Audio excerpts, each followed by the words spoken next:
Good morning, students. Welcome to all. I am Vinita. Today I am going to start a story of Unit 5.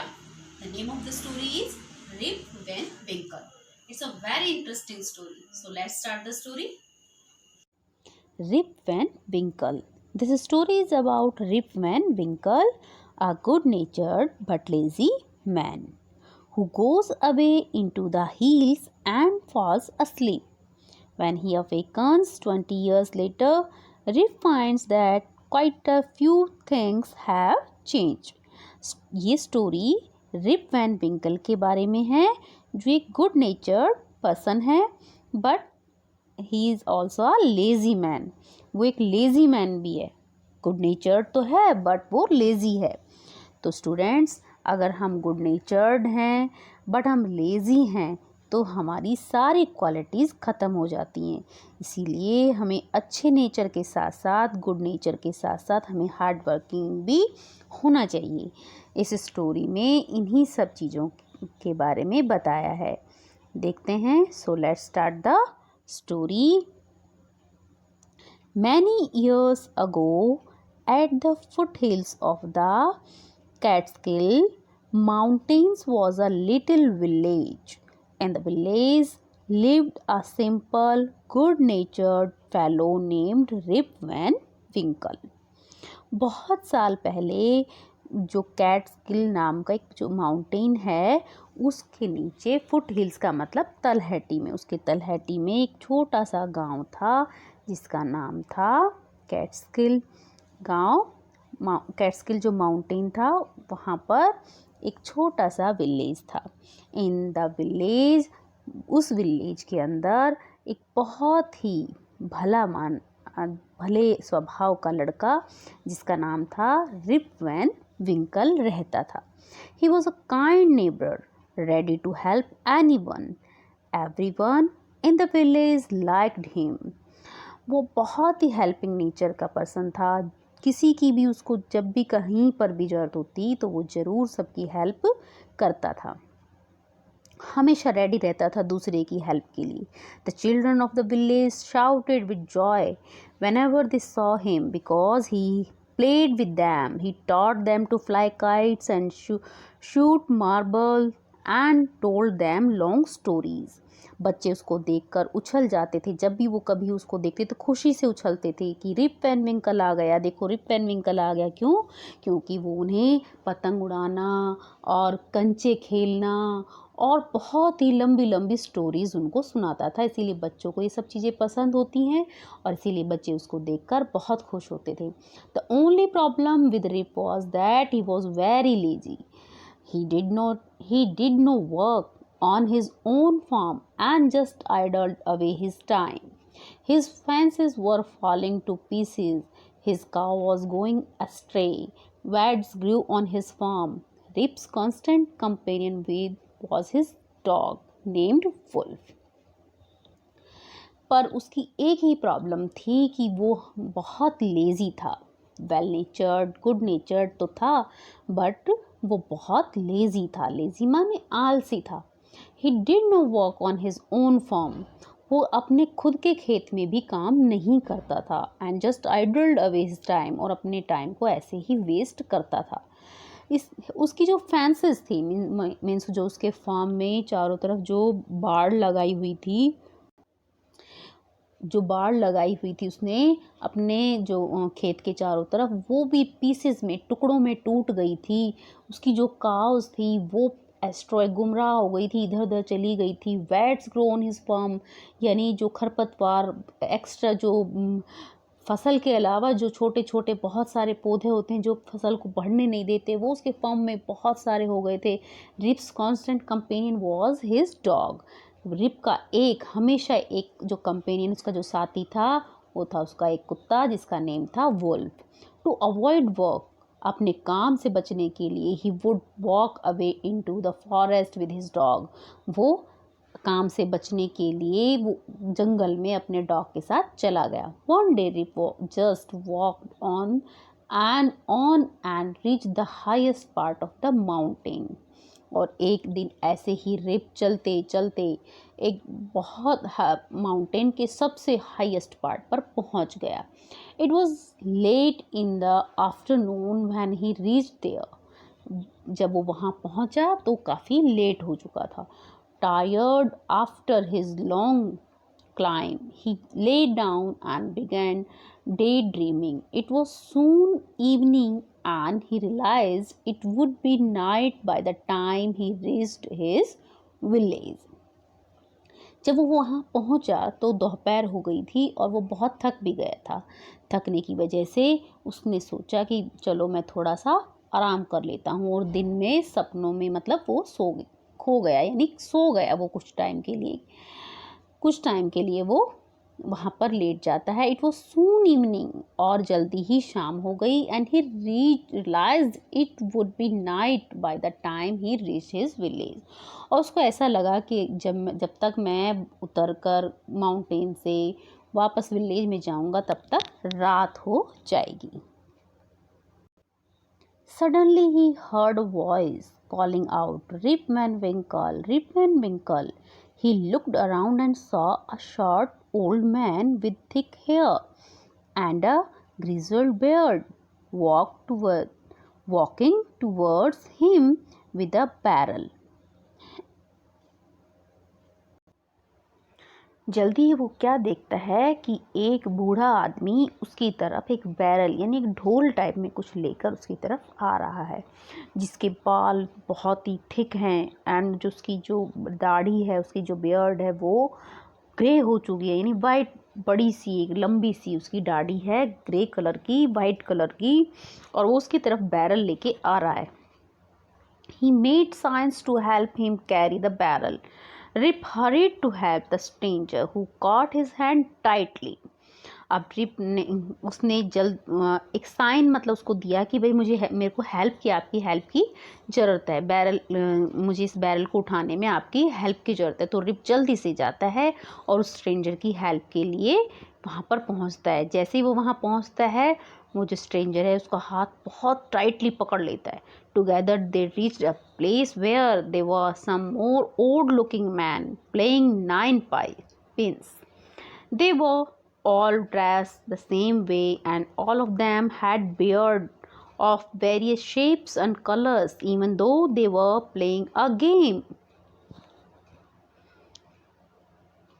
अब वहाँ जब rib van विंकल उसकी help के लिए जब जाता है तो जो ओल्ड पर्सन है वो उसका बहुत तेज़ी से हाथ टाइटली पकड़ लेता है, और वो दोनों कहाँ पहुँच जाते हैं, वहाँ वो एक ऐसे प्लेस पे पहुँच जाते हैं जहाँ और भी बहुत सारे उसके जैसे ही पर्सन हैं जिनकी डिफरेंट कलर की बियर्ड है, कलर्स भी उनके डिफरेंट हैं, और वो बहुत ही अजीब से दिखने वाले, सभी लोग बहुत ही अजीब से दिखने वाले हैं, ऑड पर्सन्स हैं जो कि 9 पिंस खेल रहे थे, 9 पिंस गेम्स जो खेल रहे थे। और वहाँ पर उनको देखकर वो बड़ा ही सरप्राइज हो जाता है। Their faces were serious and there was silence. The only sound was the noise of the balls, which echoed in the mountains like thunder. यद्यपि वो खेल रहे थे सभी, जैसे आप लोग सभी खेलते हैं तो बड़ा शोर करते हैं, बट वो सभी ऑड पर्सन्स जब खेल रहे थे तो वो बहुत सीरियस खेल रहे थे, बहुत सीरियस लग रहे थे, और एकदम साइलेंस था। वहाँ सिर्फ किसकी आवाज़ आ रही थी, जो जिस बॉल से वो खेल रहे थे उसकी आवाज़ आ रही थी। इको का मतलब होता है गूंजना, विच इकोड मीन्स कि वो जो बॉल है वो इको कर रही थी, गूंज रही थी। In the mountains like thunder, ऐसे गूंज रही थी जैसे कि कोई बिजली चमकती है, बिजली चौंकती है ना, तब उसकी आवाज़ होती है। तो इस तरह से थंडर की आवाज़ से वो वहाँ पर ऐसे इको हो रहा था उन बॉल से, और जैसे कोई बिजली कड़क रही हो। As Rip and his companion reach them, they stopped playing and stared at Rip with a fixed gaze. Rip was really frightened. अब वहाँ पर जो रिप और उसका जो कंपेनियन था, वो जब दोनों वहाँ पहुँचते हैं, दे स्टॉप प्लेइंग, तो वो जो और ओल्ड पर्सन वहाँ पे थे वो खेलना बंद कर देते हैं और stared at Rip with fixed gaze, यानी उसको घूर कर देखते हैं रिप को, और रिप डर जाता है। His companion emptied the contents of the barrel into glasses and made Rip drink it. और जो वो सारे जो लोग होते हैं कंपेनियन जो हैं वो एम्प्टी कर देते हैं उस बैरल को और रिप के लिए एक ड्रिंक बनाते हैं। Rip obeyed as he was trembling with fear, और उसको उस ड्रिंक को पीने के लिए बोलते हैं और रिप उनको मान जाता है, उनकी बात को, उनकी आज्ञा को मानता है, क्योंकि वो बहुत डर गया था। Since he was thirsty he drank a few more glasses and slowly fail into a deep sleep, और क्योंकि वो प्यासा था इसीलिए उसने और पानी पी लिया और फिर जल्दी ही वो एक गहरी नींद में सो गया। On waking up he found that he was at the place where he had first met the old man।